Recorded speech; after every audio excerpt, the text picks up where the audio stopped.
Good morning, everyone, and thank you for joining us today for our webinar on minimum flows and levels, determination and assessments.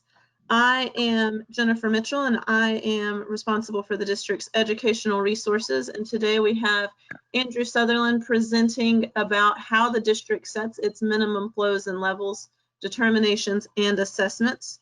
This is the 11th of our weekly webinar series that we are hosting to help provide opportunities to educate our residents on the work we do at the district and how individuals can help to protect our water resources.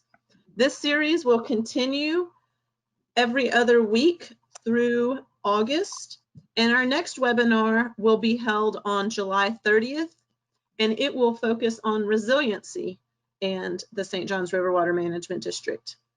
The registration link is available on the sjrwmd.com/education website, and we hope you will join us for our future webinars.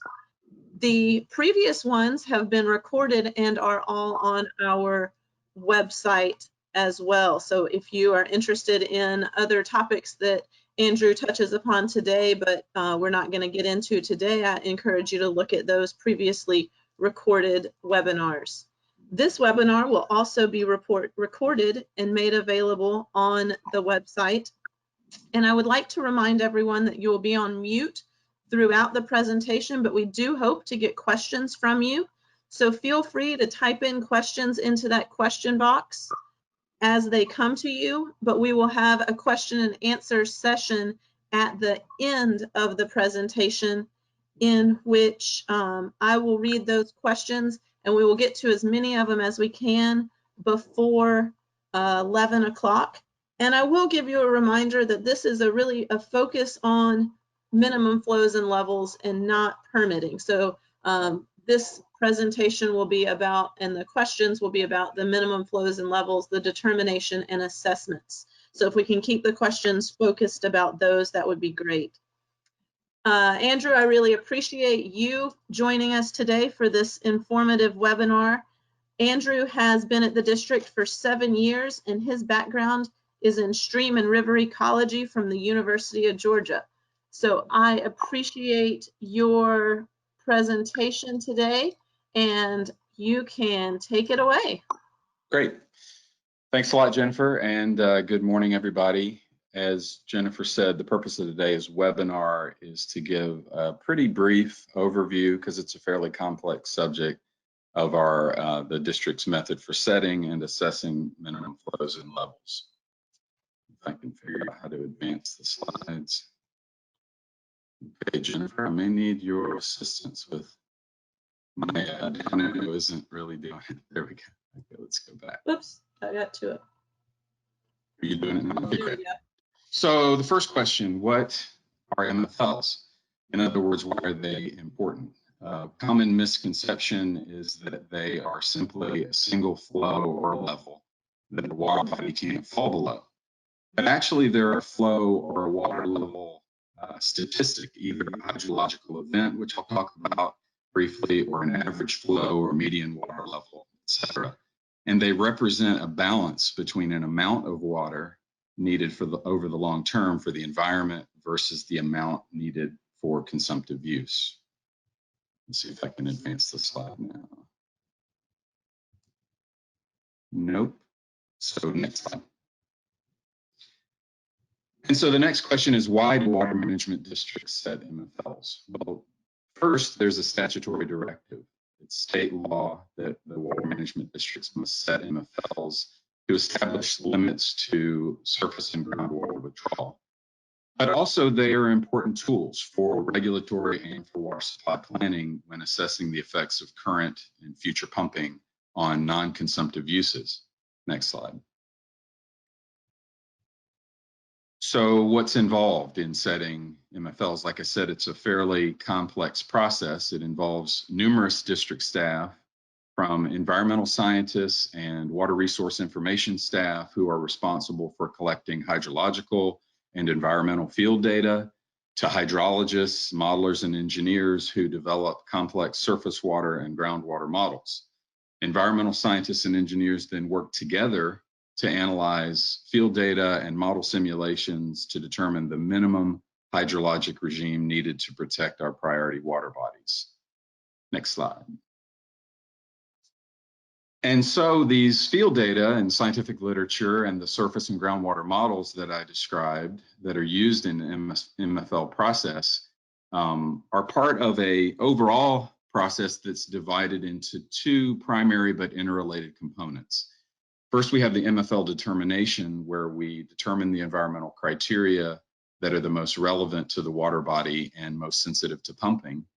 The minimum hydrology, that amount of water over the long term needed to protect these criteria, we call the MFL condition. And then next, we assess the MFL criteria. This assessment involves determining the current impacted hydrologic regime, which we call the current pumping condition, and then comparing it to the MFL condition to see if there is available water, which we term freeboard, or if recovery of water is necessary, which we term a deficit. And I'll talk a bit more about assessment later, but for now, the determination. Next slide. So going into a bit more detail about the MFL determination, the setting of that minimum hydrologic regime that I talked about, there are, in general, two primary ways we do this. The method is always evolving as we learn more, but right now, the two primary ways we do this are, first, what we consider our standard method, which is by setting what we call hydrologic or ecological events. So it's an event-based method. These are flooding or drying events with multiple components: magnitude, duration, and return interval.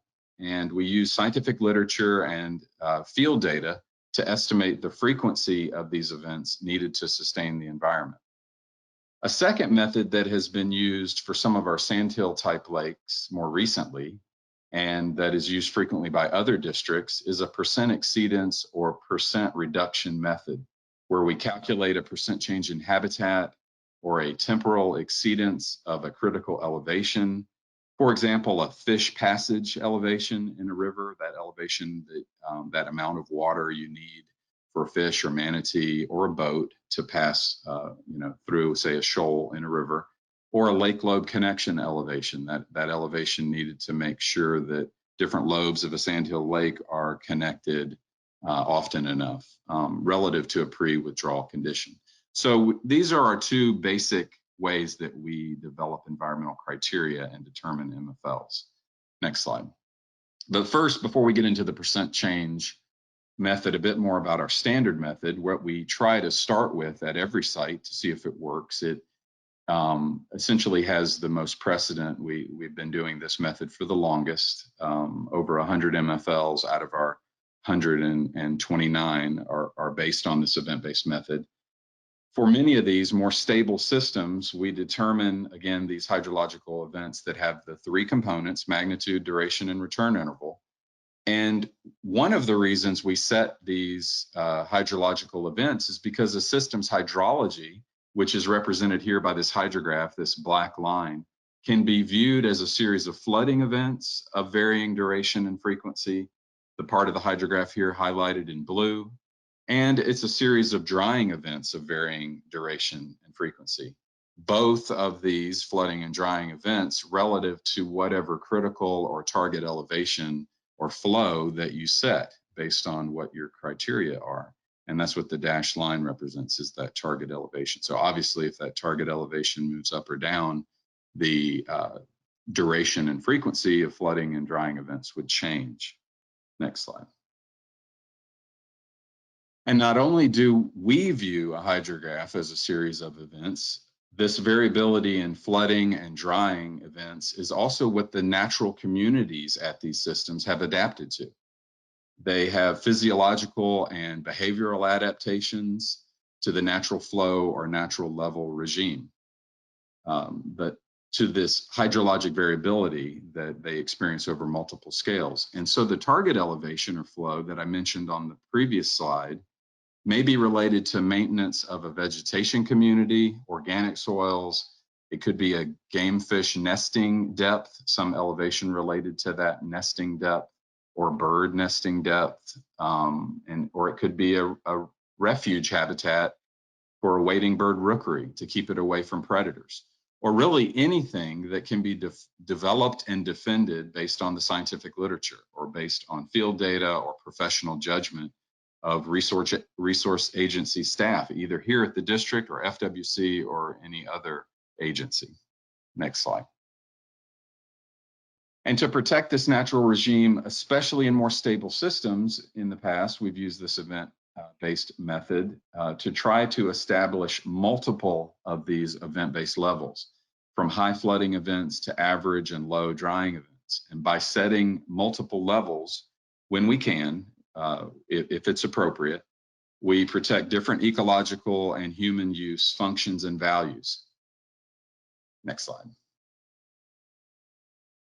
And so for each event, the purpose is to identify an ecological function, or it could be a human beneficial use or function associated with a particular flooding or drying event.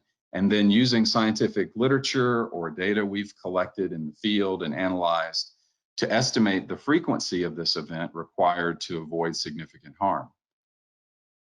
As an example, if we look at what we call an infrequent high, which is a large infrequent flooding event, the ecological function may be trying to maintain the location and composition of the wetlands downslope of an upland wetland ecotone or upland wetland boundary. We're setting the frequency of flooding of this boundary elevation to avoid permanent downslope encroachment of upland species and therefore a permanent wetland loss. And that's what we would call significant harm in this case, is a permanent loss over the long term of wetland extent or composition. Next slide. And so on this next slide, here are some other examples of this is from the recently adopted Lochloosa Lake MFL in Alachua County. Some other examples of event-based metrics. I just wanted to show these. Here we have a frequent high event that was set to protect hardwood swamp communities around the lake. With the assistance of FWC, we developed another frequent high, that second row that you see, to protect important sandhill crane and other wading bird nesting habitat in the right arm marsh of Lochloosa Lake. We also set a minimum average to protect organic soils and a frequent low to protect shallow and deep marsh habitats around the lake. This slide just gives an example of the various components of our event-based metrics, each having a magnitude, in this case a water level, and each having a duration and a return interval. Next slide. And so the magnitude component of these event-based MFLs typically comes from data collected in the field. Vegetation, soils, and elevation data are collected along representative transects. This is an aerial photo of Lake Weir, one of the MFLs we're currently working on. These representative transects run from uplands to open water and around the perimeter of a lake or in a river floodplain. And in some cases, these elevations are based on depths recommended, like I said before, by scientific literature or FWC to protect a given resource. An example is a depth necessary to protect a wading bird rookery from raccoons and other predators being able to swim across. So you need a certain length and a certain depth, according to the literature and FWC, to protect an island wading bird rookery. Those are the types of events that we set, and typically it's as much as possible based on our field data that we collect. For the durations and return intervals, we typically turn to the scientific literature if there are studies that link species, communities, or soils integrity to a minimum or to a range of hydrological conditions. Or like I said before, we turn to a resource agency for their professional judgment of what a duration and return interval should be for a certain metric. Next slide. And so that's a very brief summary of our standard event-based method, but we have some systems, primarily sandhill lakes, for which our standard method doesn't work very well. For highly fluctuating systems, our event-based metrics can result in levels that can't be achieved under a pre-withdrawal condition, which would not be defensible. And so for these types of systems, including an MFL we're currently working on, Lake Butler in Volusia County, we've had to develop new approaches. The approach on this slide, one of the approaches involves developing criteria based on fish and wildlife habitat or recreational habitat, and estimating how much habitat exists as an average over the long term under a pre-withdrawal or what I've called no pumping condition, and then allowing a certain percent change from that no pumping condition. This involves using what we call our Hydroperiod tool. It's a GIS-based tool that folks in our watershed management and modeling group help us with. It works within ArcMap and allows us to compare a high-resolution digital elevation model with water surface elevations. We then can evaluate the effects of water level change on different fish and wildlife habitats that are defined, again, based on the literature or FWC, as different depth ranges. We then can estimate the effect of water level change on wading bird habitat area, game fish habitat area, et cetera. So this is another way other than our event-based method of looking at fish and wildlife habitat for those systems where our event-based method doesn't work. Next slide. Another percent-based metric that we're starting to use for our flowing systems involves evaluating the effect of flow reduction on in-stream habitat, so fish and invertebrate habitat within the main channel of the river. This slide basically is describing the system for environmental flow analysis, or SEFA, which involves using species-specific habitat suitability curves, which are basically species preferences for depth, velocity, and substrate. And by determining the amount of in-stream habitat, which is the graph on the right, a conceptual diagram on the right, this is what's termed area-weighted suitability in SEFA. To determine that amount of area-weighted suitability or habitat that's available under a no pumping or pre-withdrawal condition, we can then set a threshold of habitat reduction and link that to flow reduction due to water withdrawal. Next slide. And then another method for some systems where we want to look at habitat change, where our event-based method doesn't necessarily work, we use complex hydrodynamic modeling, such as an EFDC model. This is a brief slide about our Silver Glen MFL, where we looked at the effects of flow reduction on manatee habitat. We did this using an EFDC temperature model, and we basically defined manatee habitat as the extent of the Silver Glen spring run above a critical temperature threshold. Next slide. And finally, we've developed another type of metric for systems where our standard event-based method doesn't work well. This involves evaluating the effects of water level decline on lake lobe connectivity. Canoeing and kayaking, as well as fish and wildlife movement, and to some degree water quality, are all dependent upon lake lobe connectivity in these sandhill type lakes that have multiple lobes formed by solution basins or sinkholes. This metric involves surveying lake lobe connection elevations and then adding an offset of either a motorboat draft or a canoe paddle depth or a fish passage depth, that sort of thing, and evaluating the exceedance of these critical elevations relative to that pre-withdrawal or no pumping condition. Next slide. And so I know this is a whirlwind. It's a lot of information. That's a very brief summary of the types of environmental criteria that we look at for our MFL determination. And then the next step, after we've determined the MFL condition, the next step in the process is the MFL assessment. This involves using surface and groundwater models, water use data, and conducting numerous analyses to determine a current impacted hydrologic regime or a current pumping condition. And then afterwards, we compare this to the MFL condition to determine if there's water available. Next slide. And to show this graphically, the dashed blue line represents a hypothetical MFL condition. Again, this is a good time to reiterate that an MFL defines a volume of water available, not just a simple single level or flow. So the MFL condition defines the amount of water needed to sustain the environment or other human beneficial uses, and we compare this to the current pumping condition, the solid blue line here, which is the current impacted hydrologic regime. If the latter is greater than the MFL condition, then there's water available for withdrawal, what we'd call freeboard or sustainable yield. If the current pumping line is below the MFL condition line, then this is the amount of water that would need to be recovered. Next slide.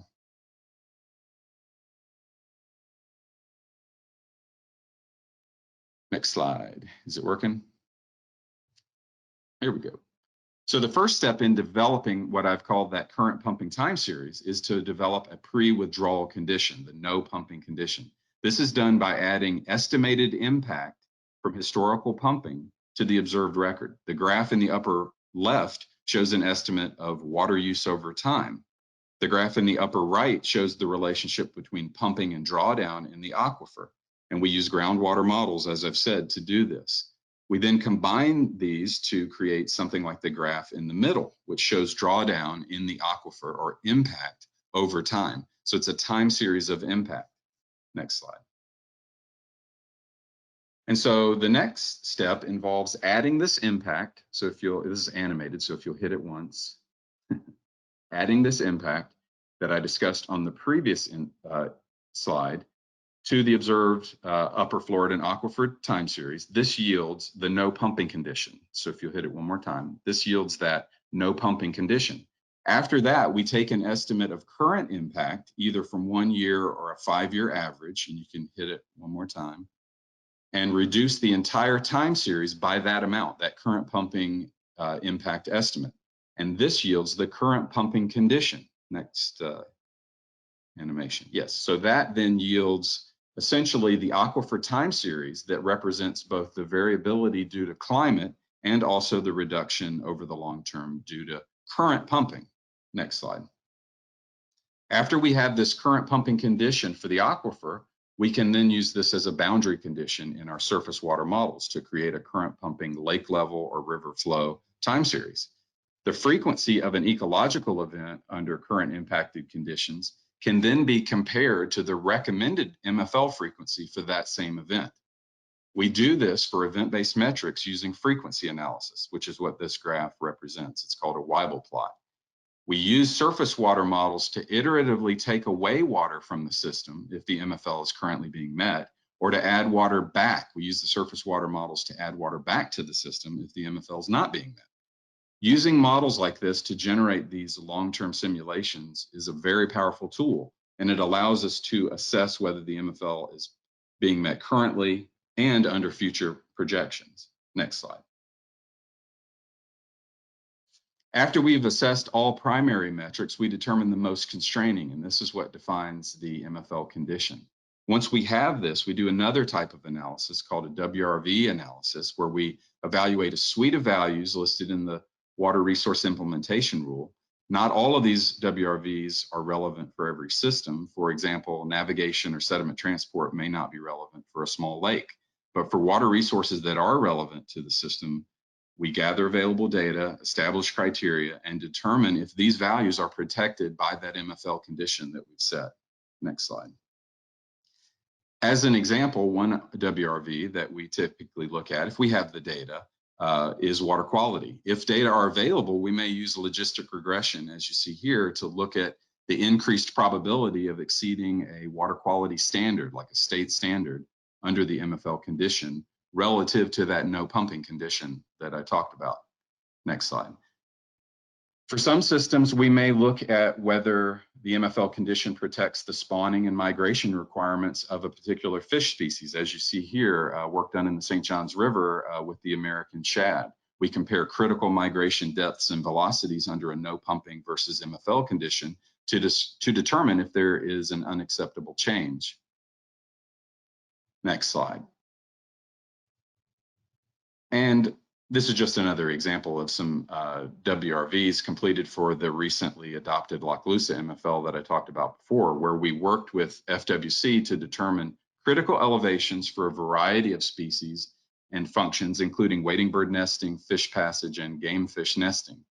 We used a 15% change in exceedance of these critical elevations as our threshold, and then we determined the amount of change that had occurred from the no pumping condition represented by that MFL condition.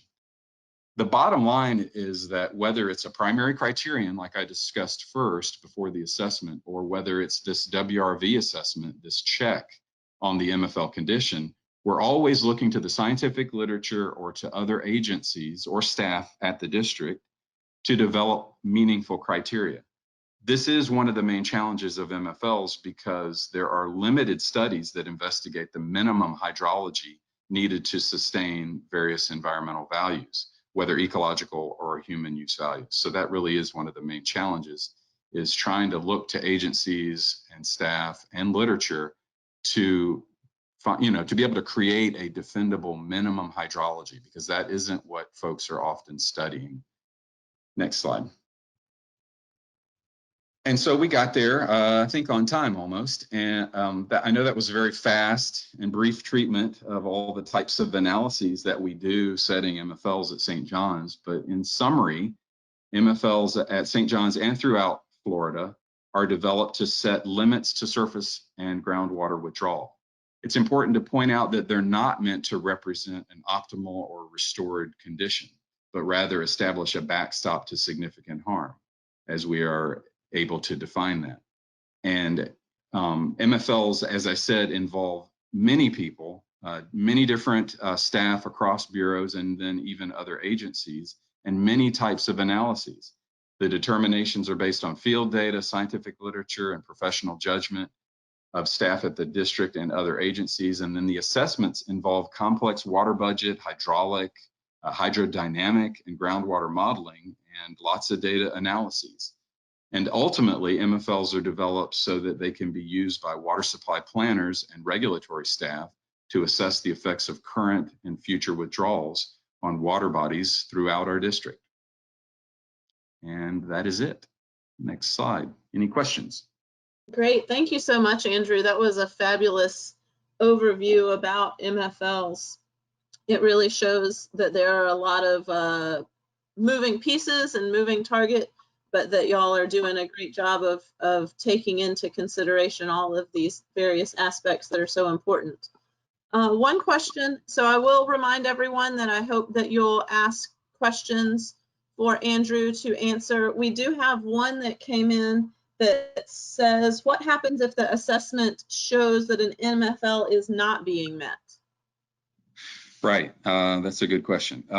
So if a system is currently meeting its MFL, but not meeting within what we call the planning horizon, a 20-year look, which is what we're required to do by statute, it's said to be in prevention. And if it's not, but if it's not met currently under those current conditions, that current pumping condition that I was talking about, it's said to be in recovery. And a prevention or recovery strategy has to be developed for an MFL. So when we go to the governing board to adopt an MFL, you have to have the strategy, the prevention or recovery strategy developed at the same time and workshopped and working with stakeholders, et cetera. That is also part of a relatively new Florida statute, a new directive, is to have that strategy done at the same time. So these strategies typically include a combination of projects and measures such as water conservation, alternative water supply development, aquifer recharge, and a variety of regulatory measures. But yeah, that's a good question. You've got to have that strategy if at the same time as the MFL is being adopted, if the MFL is not being met. So is there also a period of return that you are assessing the MFLs that have been adopted?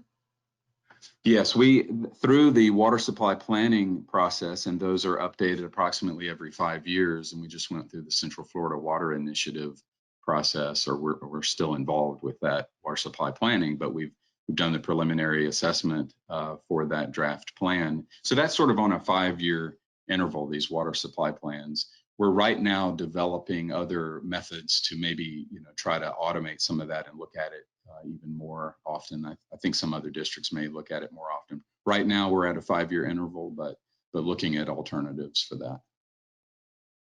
One other question that just came in was, how long does it take to develop an MFL? That's a good one. It varies a lot. It really depends. The actual environmental work and then the modeling can take, in the 6 months to a year range, but we get into peer review and there may be issues and there may be changes that are recommended by a peer reviewer for calibration of a model. And then if it's in the CFWI, we have a pretty robust process for stakeholder involvement and peer review, and that can lead to it taking a bit longer to get adopted. The environmental work can be done, again, typically in a 6-month time frame, but then more like a year for writing up the report. You know, and it kind of depends on the system. If it's a small sandhill lake somewhere versus the Wekiva Basin, the amount of modeling involved is very different, and even the field work can be very different. So I know that's not a great answer. It varies a lot. But No, that totally makes sense.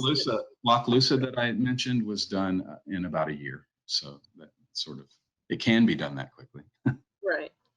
Well, I really appreciate it. I appreciate the attention of all our attendees. Hopefully you have a better understanding of our minimum flows and levels. And I look forward to your participation in future webinars. Please register for those. Again, the next one is July 30th about resiliency in the district. Thank you again so much, Andrew. And I hope everyone has a great day. Thanks a lot.